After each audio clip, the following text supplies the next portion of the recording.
வணக்கம் and welcome to my channel. This is Afrin. இன்னைக்கு நம்ம பார்க்க போறது காயல்பட்டனம்ல ரொம்ப ஸ்பெஷலான ஒரு டெசர்ட்ங்க தம்மடை தான் எப்படி செய்யணும்னு பார்க்க போறோம்.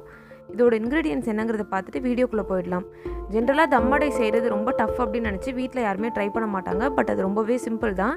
என்ன ஒரு சின்ன சேஞ்ச்னு பாத்தீங்கன்னா மோல்ட் இல்லாம நான் அதை கம்ப்ளீட்டா பேக் பண்ணி எடுக்க போறேன். அதே மாதிரி அவன் யூஸ் பண்ணாம பண்ண போறோம் நம்ம. மெயின் இன்கிரிடியன்ட்னு பாத்தீங்கன்னா 1/4 கிலோ ரவை எடுத்துக்கிறோம். ரவைக்கு ஈக்குவல் குவாண்டிட்டியா தான் சுகர் எடுக்க போறோம். ஒரு முட்டை எடுத்துக்கிறோம்.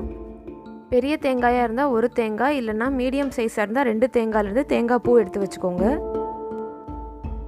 ஜீனி வந்து இந்த மாதிரி 1/4 கிலோ எடுத்து நல்லா பவுடர் பண்ணி எடுத்துக்கிறோம். மிக்ஸி கப் நல்லா காய வச்சு அதில் அரைச்சு எடுத்துக்கோங்க. 2 டேபிள் ஸ்பூன் அளவுக்கு பட்டரை உருக்கி எடுத்திருக்கேன். மைதா மாவு கொஞ்சம் தூவ தேவைப்படும். அது ஒரு பவுலில் எடுத்து வச்சுக்கோங்க. 7 ஏலக்காய் வந்து நல்லா பொடி பண்ணி வச்சுக்கோங்க. இது போக முந்திரி பருப்பு கொஞ்சம் வேணும். அதை சின்ன சின்னதாக ஸ்லைஸ் பண்ணி எடுத்துக்கோங்க. இந்த இன்கிரிடியன்ஸை வச்சு ஈஸியாக வீட்டிலேயே நம்ம தம்மடை ப்ரிப்பேர் பண்ணிடலாம். முதல்ல தேங்காய் பால் எடுத்துக்கிறோம். தேங்காய் பால் எடுக்கிறப்ப கொஞ்சம் கூட தண்ணி சேர்க்கக்கூடாது. முதல் தேங்காய் பால் தான் எடுக்க போகிறோம் நம்ம. ஸோ இந்த மாதிரி ஸ்டெய்னர் வச்சு எடுத்துக்கோங்க. அப்படி இல்லைனா ஒரு மஸ்லின் கிளாத்தில் நல்லா அதை வந்து வடிகட்டி எடுத்துக்கலாம். அப்படியும் இல்லை அப்படின்னா ஜூஸ் ஃபில்டர் இருக்குல்ல, அதில் எல்லாத்தையுமே ஆட் பண்ணி நல்லா கையை வச்சு புழிஞ்சு எடுத்துக்கோங்க. ஒரு தேங்காயிலேருந்து வந்த தேங்காய் பால் தான் இது. இந்த தேங்காய் பூவை வந்து வேஸ்ட் பண்ணிட வேணாம். அதை நீங்கள் சமைக்கிறப்ப கூட யூஸ் பண்ணிக்கலாம்.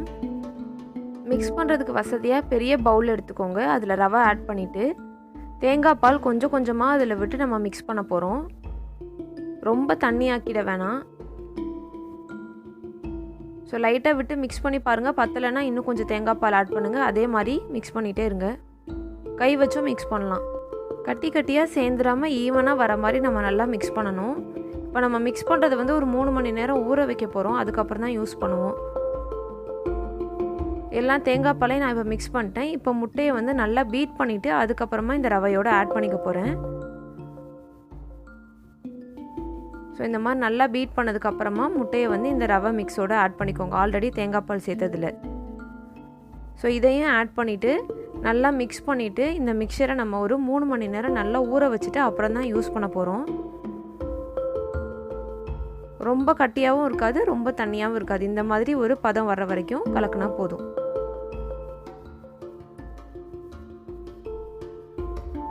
நல்லா க்ளோஸ் பண்ணி வச்சுருங்க.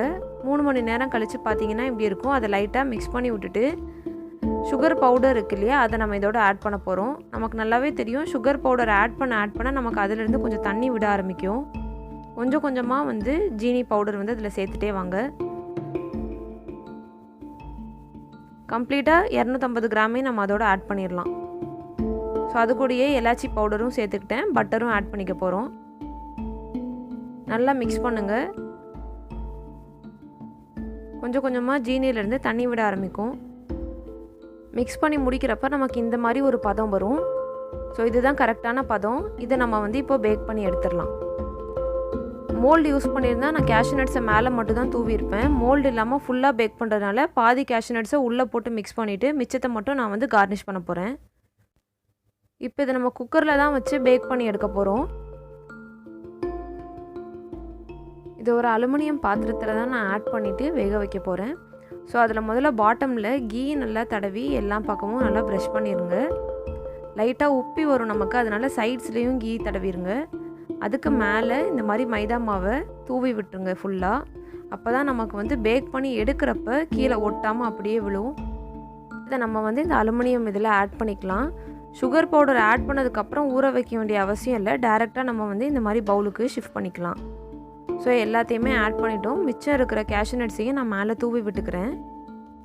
நம்ம மோல்டில் வைக்காமல் ஃபுல்லாக வச்சு பேக் பண்ண போகிறதுனால டைம் மட்டும் கொஞ்சம் அதிகமாக எடுத்துக்கும். ஒவ்வொரு பேட்சாக மோல்டில் வச்சு எடுக்கிற டைமும் இது மொத்தமாக பேக் ஆகிற டைமும் ஆல்மோஸ்ட் சேம் தான்.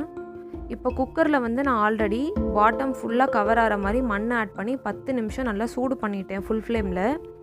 அதுக்கு மேலே குக்கர் ஸ்டாண்ட் ஆட் பண்ணிக்கிறேன். குக்கர் ஸ்டாண்ட் இல்லை அப்படின்னா நீங்கள் ஏதாவது ஒரு டின்னோட மூடியை கூட அதில் வந்து ஆட் பண்ணிக்கலாம். அந்த ஸ்டாண்டுக்கு மேலே இந்த பாத்திரத்தை வச்சுருக்கோம். ஆவி வெளியே போகாத அளவுக்கு ஒரு மூடி போட்டு நல்லா க்ளோஸ் பண்ணிடுங்க. 1.5 மணி நேரம் மீடியம் ஃப்ளேமில் வச்சு நல்லா வேக வைங்க. 1.5 மணி நேரம் கழித்து பார்த்தீங்கன்னா இந்த மாதிரி நல்லா வெந்திருக்கும். ஒரு நைஃப் விட்டு கூட நீங்கள் செக் பண்ணி பார்த்துக்கலாம் வெந்துருச்சான்னு.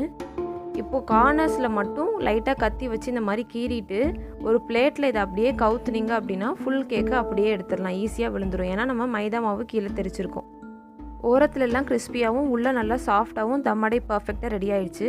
இதே நீங்கள் மோல்டில் செஞ்சிங்கன்னா ஒவ்வொரு பேட்சும் ஒரு 1/2 மணி நேரம் மீடியம் ஃப்ளேமில் வச்சு வேக வச்சு எடுத்துக்கோங்க.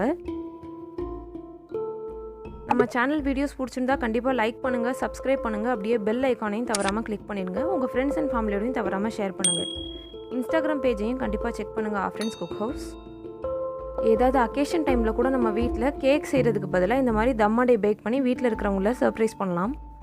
நம்ம சேனலோட மற்ற டெசர்ட் வீடியோஸையும் நான் கீழே டிஸ்கிரிப்ஷன் பாக்ஸில் ஷேர் பண்ணுறேன். வேறு டவுட்ஸ் இருந்தாலும் அங்கே செக் பண்ணிக்கோங்க. இன்னொரு இன்ட்ரெஸ்டிங் வீடியோவோட நான் உங்களை மீட் பண்ணுறேன். Until then, bye bye and take care.